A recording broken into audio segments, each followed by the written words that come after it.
Ron Paul served in Congress during the late 70s and early 80s. He then was a Libertarian Party candidate for president in 1988, returned to Congress in 97 with the representing the 14th Congressional District of Texas. Then he left Congress in 2012. He's also the author of several books, including Challenge to Liberty, The Case for Gold in a Republic, If You Can Keep It. Congressman, thanks for coming on the program. Appreciate it as always. Good to be with you, Alan. Are you missing the life in politics? No. You're not? Yeah, no, that's an easy answer. Easy question to answer. No, I've been able to still talk about issues and participate in different ways, so that's always been my desire anyway, is to talk about issues, not to really to be in politics for the sake of being in politics. You were an important voice because nobody else was saying the stuff you were saying and having a national platform to do it. Yeah, that generally has been the case. There are other people saying it. But the problem is if I had never gone to Congress, you and I probably wouldn't be speaking today. I'm not sure about that because we spoke, as you know, a long time ago when you ran as Libertarian Party candidate. Yeah. You've been... So, of course, I got started being in Congress. But we do know that you have, with the general media, you have more credibility if you have a political office. But there are others out there who do good work, from my viewpoint, write the serious things about foreign policy, and I hope I can continue to contribute to that. And you got Rand in there now who can often pick up the baton. He'll get all the attention. And I'll Let me ask you about, speaking of foreign policy, the two most recent appointments just today, Samantha Power, who is being nominated by Obama for the United Nations, and another appointment today for National Security Advisor Susan Rice. Do you have any response or reaction to those appointments? Not very strong reaction, mainly because I look at that as, pretty much status quo, no changes. People who believe in a lot more intervention than I do, not going to argue the case that we ought to be less engaged rather than being more engaged. And I don't expect either one of them to ever suggest that maybe we ought to give up on drone warfare and the principle of assassination and following the Bush doctrine of undeclared wars, preemptive wars. Those are the kind of things that I think are the big issues that the American people aren't talking about, so they get hung up on differences in personality and this partisanship. If Republicans do it, the Democrats complain. If the Democrats do it, the Republicans complain. And sometimes the policies are, very, very similar. So that's true. In fact, they were both interventionists with Libya. I'm not so sure they feel that way about Syria, but Libya, in fact, Dennis Kucinich, with whom I know you share some views, believes that Benghazi's problem was the fact that we went into Libya in the first place. Had we not gone and invaded Libya, removed the government, and created a vacuum, the tragedy of Benghazi would probably not have happened. I agree with him, and he actually serves on my board that I started a new group, an Institute for Peace and Prosperity, which is on foreign policy. And there were more than just one or two times that he and I might have taken a vote, by ourselves. Not that others didn't agree with it, but politically, it was just a little bit too much, for people to come with us. But he would stand firm, and I really admired him because, he would say the same things whether it was Bush or Obama, where how the wind blows a lot of other times, if Bush does it, it's okay, but if Obama does it, it's horrible, and vice versa. Well, I'm with guys like you and Andrew Napolitano on issues like the drones, on issues like civil liberties, the Patriot Act. I call myself a libertarian sometimes, but listen, there was a dream ticket. Some people wanted a Paul Kucinich or vice versa ticket. That would have been a dream ticket for some people.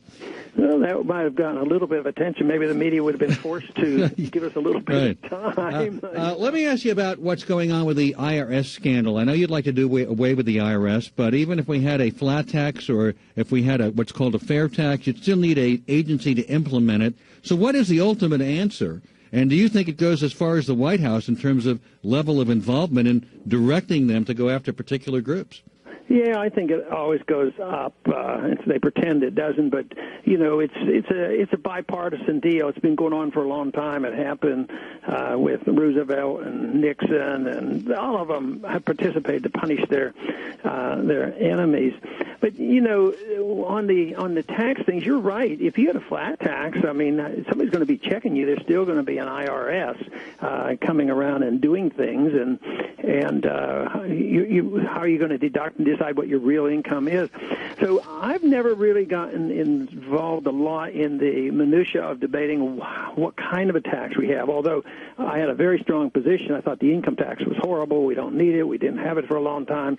I think the real issue is why do we need the money? And, of course, you do need the money if you're running a foreign policy of well over $1 trillion a year, and also getting involved in welfare that we as libertarians don't endorse.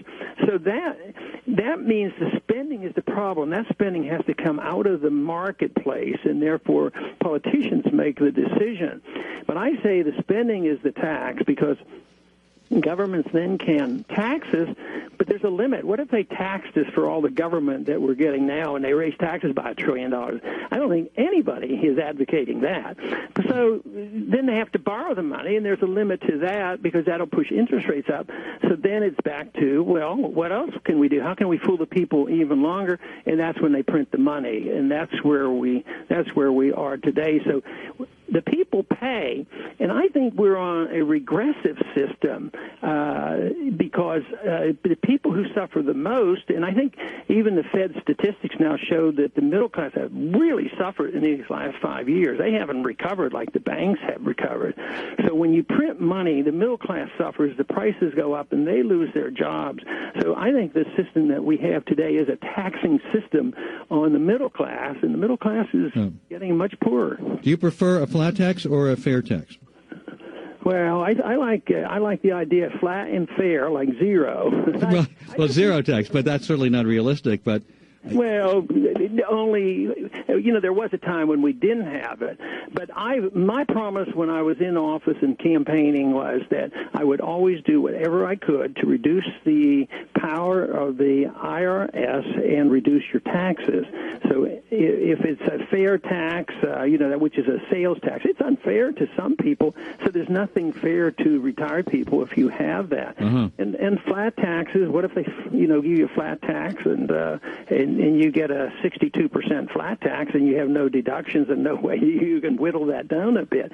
So the shortcomings always come up. So I don't have a preference other than lower taxes and lower spending and doing what we can to remove the power of the Internal Revenue Service, which is now bearing out what I've warned about in the fact that it's dangerous not only to the abuse of the power, but also to our civil liberties, because I don't think it's a good idea to have the government come to Alan Colmes and say, hey, Alan, I don't think you paid your bills yet, so you come in here and bring all your records. You prove that you didn't do wrong. So your rights are being abused. You're guilty until you prove yourself innocent.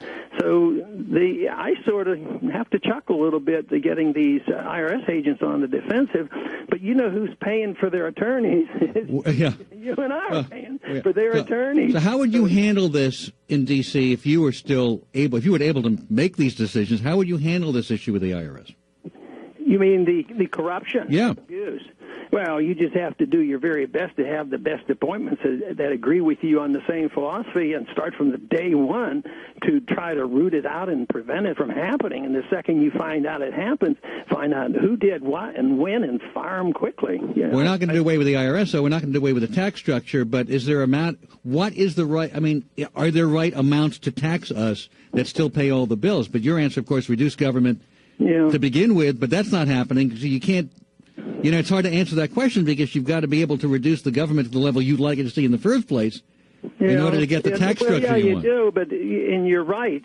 Even if I were the president, the spending wouldn't have been cut, like I would have to do, to do it. But all we can do is argue the case that the best for the economy and best for the middle class and best for peace is to cut back on the spending. And I think you point out the burden that we have because it's not going to happen. I'm not going to be the president. I'm not going to have a Congress that's going to act logically and whittle away at this and work our way out of this. No, we're going to continue. There's no way that we can overcome the political pressure of spending and deficits, borrowing and printing money until people give up on this system and they give up on the dollar. And unfortunately, that's what we're going to face. I think we face a crisis which in many ways is similar to what happened to the Soviet system. We didn't have to fight a nuclear war with them. They just broke down because the communist system didn't work. It just collapsed. Do you think that's going to happen to us too? I think in many ways, look how states are getting bolder than ever before. People don't trust the government. They don't believe in the government. And when you have runaway inflation or significant inflation, they're just going to ignore the government. The underground economy is a $2 trillion a year business right now, and it's huge. But I think the economy is going to become much less efficient. I don't think there's really any significant recovery of note. They say, "Oh, housing prices are going up." Yeah, but what if the housing prices are going up, but we're not having more jobs? And what if the jobs we are getting are paying much less than the ones that we're losing? So that's another problem as well. Boy, yeah, that's for sure. And you don't recover those manufacturing jobs that went overseas, and you have to deal with the tax code. You ask about the particulars. The one thing that we could do is change the corporate tax rate. We're the largest corporate tax rate in the world. No wonder they send their money overseas, and they don't want to bring it back here. And many corporations don't pay their fair share. I mean, again, there's got to be the same laws applying to everybody, and some corporations could do it with paying very little, and others pay full amount. That's not fair either.